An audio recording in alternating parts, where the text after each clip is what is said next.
Hola, mis estimados hermanos, un saludo, un abrazo para todos y cada uno de los que estarán participando de este estudio bíblico en el día de hoy.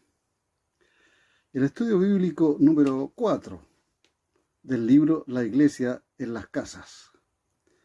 El título de este estudio es Jesucristo es la respuesta para nuestras faltas, basado en Marcos capítulo 2 versículos 1 al 12. Tal vez los creyentes se preguntarían, o se preguntarán también hoy día, ¿por qué Jesús fue atacado, apresado y finalmente matado si vivió de una manera intachable? El Evangelio de Marcos colecciona algunas historias que nos muestran por qué los fariseos y otros odiaban a Jesús. En este estudio veremos la primera de las historias, la del hombre paralítico. Algunas notas aclaratorias. Capernaum se menciona, ciudad de Galilea era Capernaum junto al mar de Galilea.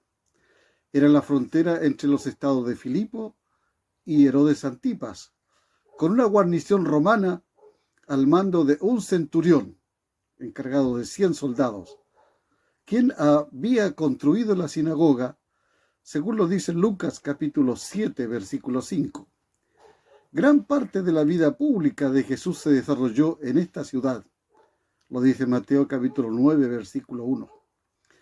A pesar de haber hecho grandes milagros allí en Capernaum, la receptividad de la gente fue tan escasa que Jesús más tarde maldijo la ciudad por su incredulidad. Lo dice Mateo 11, 23. Se menciona que estaba en casa. ¿En qué casa? Versículo 1. Probablemente era la casa de Pedro, quien vivía en Capernaum. Se menciona el techo en el versículo 4. La casa en Palestina frecuentemente tenían una escalera exterior que permitía llegar a la azotea. El techo consistía en vigas que iban de pared a pared y sobre ellas se colocaban ramas y barro apisonado.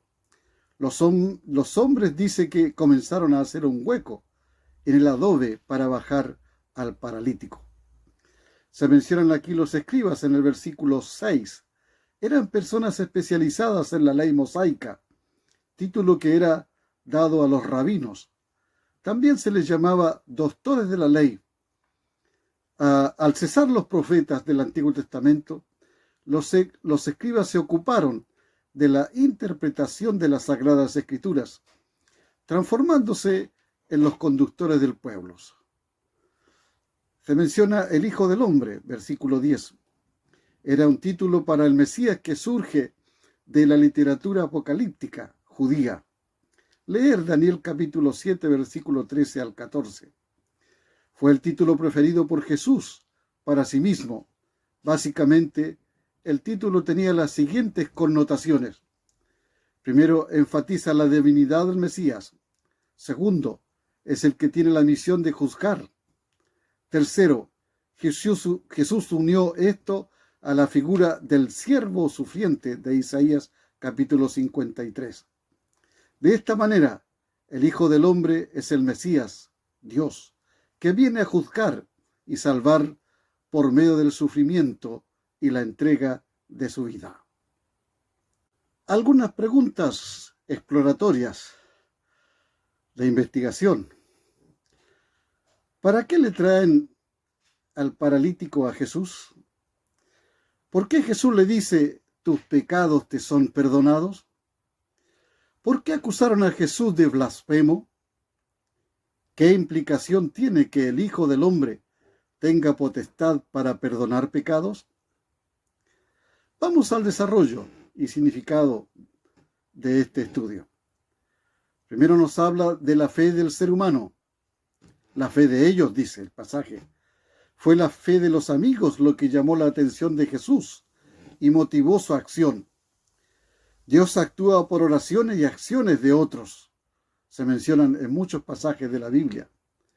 San Agustín decía que fueron las oraciones de su madre las que lo rescataron. ¿Cuál es la causa de la fe?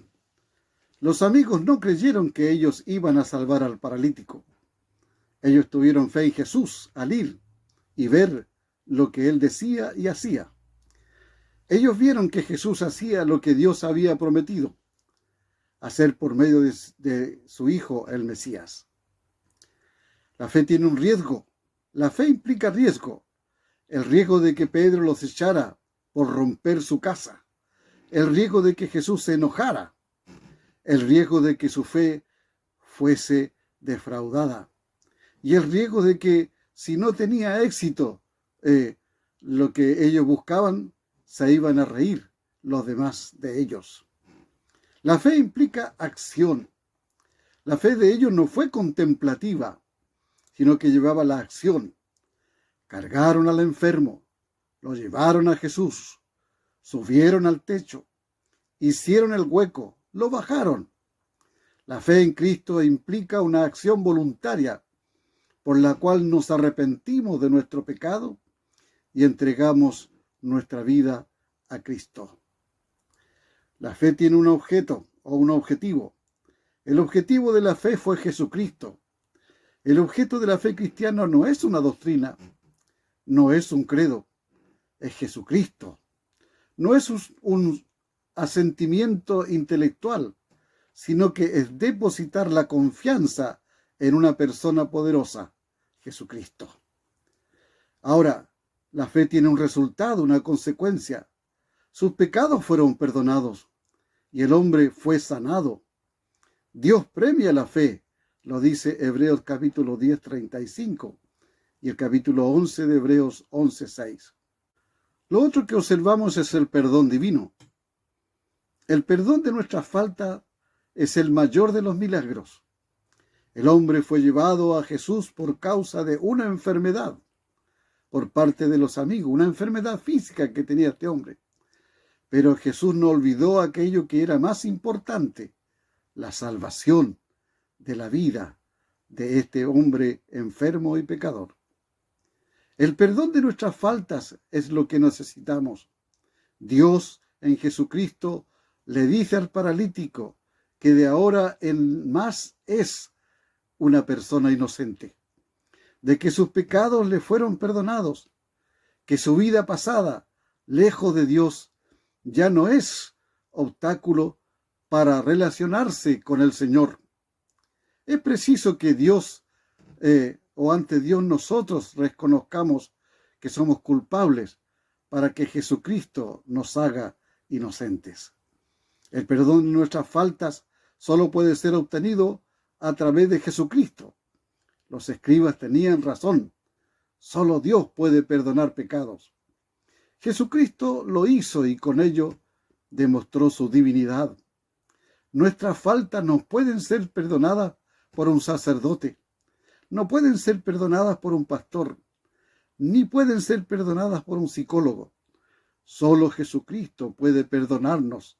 Solo Jesucristo puede librarnos de nuestra culpa. Cuando nos arrepentimos de nuestro pasado y le entregamos nuestra vida a Jesucristo, su sangre derramada en la cruz nos hace a todos nosotros nuevas criaturas. Por eso, el pecador fue perdonado por Jesucristo el Señor. Para dialogar y reflexionar en esto, invite a alguien a presentar en oración a sus seres queridos que necesitan la acción poderosa de Jesucristo. Comente cuáles son los riesgos actuales de poner la fe en Jesucristo. ¿Qué efectos psicológicos, anímicos, físicos, espirituales produce la culpa en nuestras vidas? Invite a la acción de hacer que la fe en Dios sea un acto voluntario de entrega de la vida a Jesucristo. Esto hay que compartirlo con quienes están participando de este video del estudio de la palabra de Dios. Dios nos bendiga. Dios les bendiga. Hasta el próximo jueves. Amén.